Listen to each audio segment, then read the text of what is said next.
Selamat siang teman-teman dan Bapak dosen sekalian. Perkenalkan, nama saya Gede Rizky Chandra Saputra dengan NIM akhir 107. Di sini saya akan menjelaskan program Circular Queue dengan bahasa C++.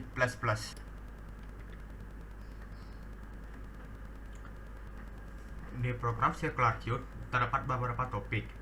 Di sini saya akan membaginya menjadi 4 bagian. Yang pertama, definisi circular queue. Yang kedua, metode yang digunakan. Yang ketiga, penjelasan fungsi metode. Dan yang terakhir, yang keempat, demo program utama. Setelah kita mengetahui 4 bagian dari circular queue, kita akan menjelaskannya per bagian.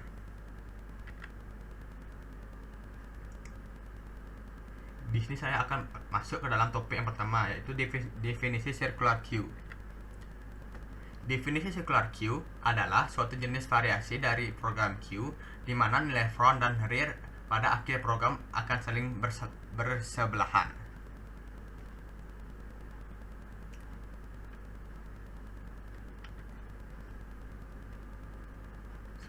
Selanjutnya, kita akan masuk ke topik yang kedua, yaitu metode yang digunakan di program circular queue.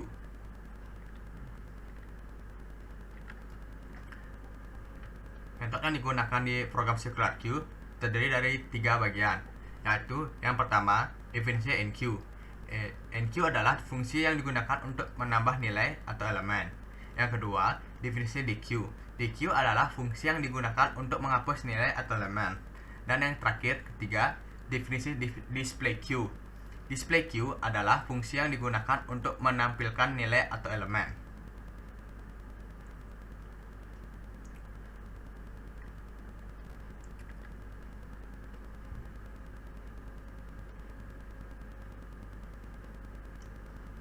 Selanjutnya, kita masuk ke topik yang ketiga, yaitu penjelasan fungsi metode.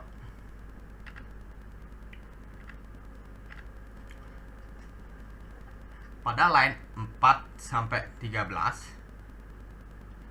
berisikan tipe data bentukan yang memakai struct yang berisi variabel global tipe integer, yaitu rear dan front, serta variabel lokal yang bertipe int untuk membentuk circular queue, yaitu size dan arrow. Dan pada line 15-25 berisikan aturan atau fungsi dasar tipe data bentukan queue. Kemudian di bawahnya merupakan deklarasi metode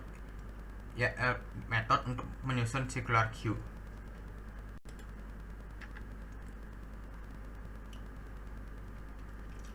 Selanjutnya kita akan masuk ke metode enqueue. Pada line 29-58, line ini terdapat sintaks untuk seleksi kondisi pada metode enqueue.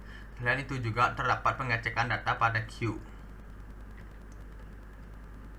Untuk lebih jelasan terdapat pada gambar di sebelah kanan berikut. Saya akan menjelaskan sedikit yang dimaksud oleh gambar tersebut. Terdapat 4 lingkaran yang memiliki urutan angka. Enqueue di sini berfungsi sebagai penambah angka. Pada lingkaran pertama, enqueue memiliki angka 20 yang akan terletak pada kolom pertama. Pada kolom ini, front and rear berada pada titik yang sama dikarenakan hanya terdapat satu angka saja. Pada lingkaran kedua, enqueue memiliki angka 30 yang terletak pada kolom kedua. Pada kolom kedua ini, rear berada di sini dikarenakan rear akan mengikuti kolom yang sudah terisi angka yang baru dimasukkan dan akan berhenti jika kolom itu sudah terpenuhi.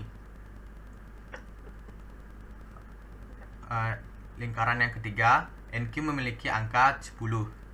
10 akan masuk ke kolom ketiga. Rear akan mengikutinya karena 10 ini masih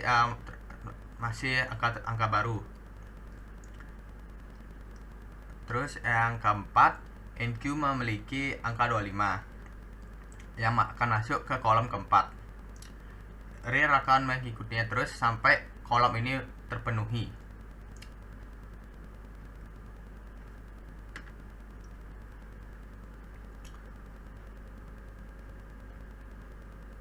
Selanjutnya kita akan masuk ke metode dequeue.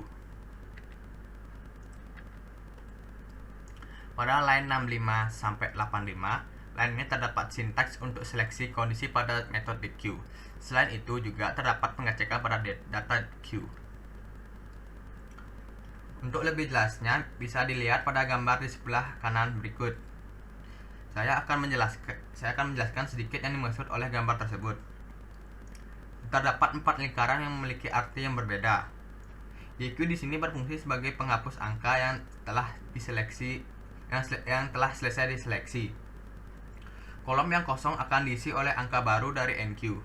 Pada lingkaran pertama yang awalnya angka 20 terdapat pada kolom pertama dihapuskan oleh DQ dikarenakan angka 20 sudah selesai diseleksi dan front yang awalnya di kolom 1 akan berpindah ke kolom kedua dikarenakan kolom 1 sudah tidak memiliki angka.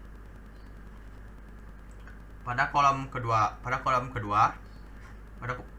angka 30 akan dihapuskan oleh DQ karena angka 30 sudah selesai diseleksi.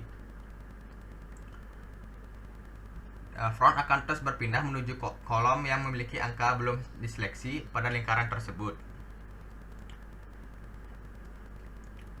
Ini contohnya, yang tadinya frontnya di angka 30 setelah 30 di DQ akan terhapus, front akan pindah ke kolom ketiga, yaitu ke 10.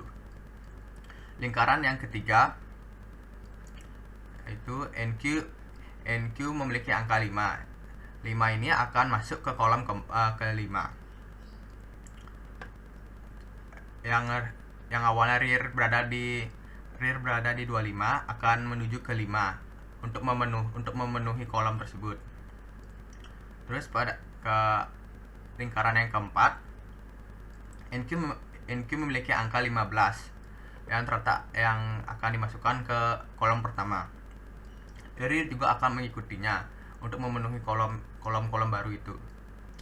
Dan yang terakhir, lingkaran yang kelima, NQ memiliki angka 35 yang akan masuk ke kolom kedua.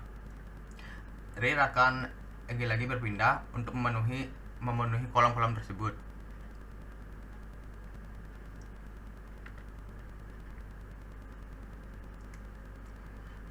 Setelah kita membahas NQ dan DQ, kita akan membahas display Q.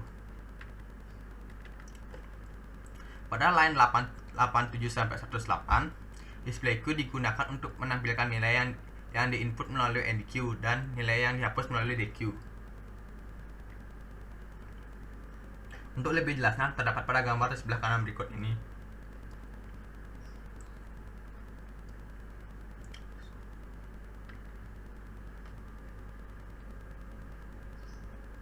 Selanjutnya, setelah kita mengetahui metode yang digunakan, sekarang kita akan masuk ke program utama.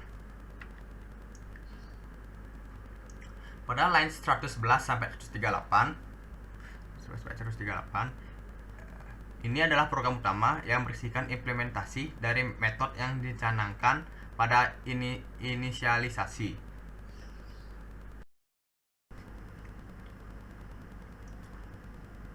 Selanjutnya kita akan melakukan demo melalui kode blok.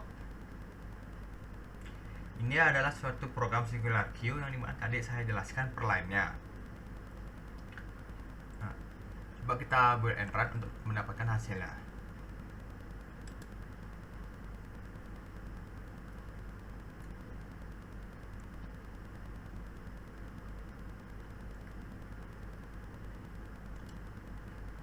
Ini adalah output dari program Singular Q.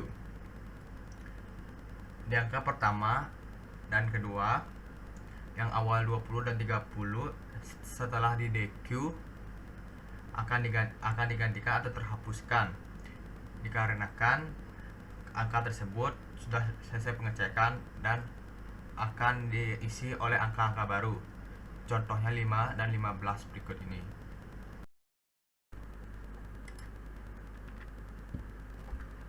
Sekian penjelasan dari materi Singular Q dari saya. Saya memohon maaf seandainya saya ada kesalahan pengucapan dan ketidakjelasan dalam berbicara.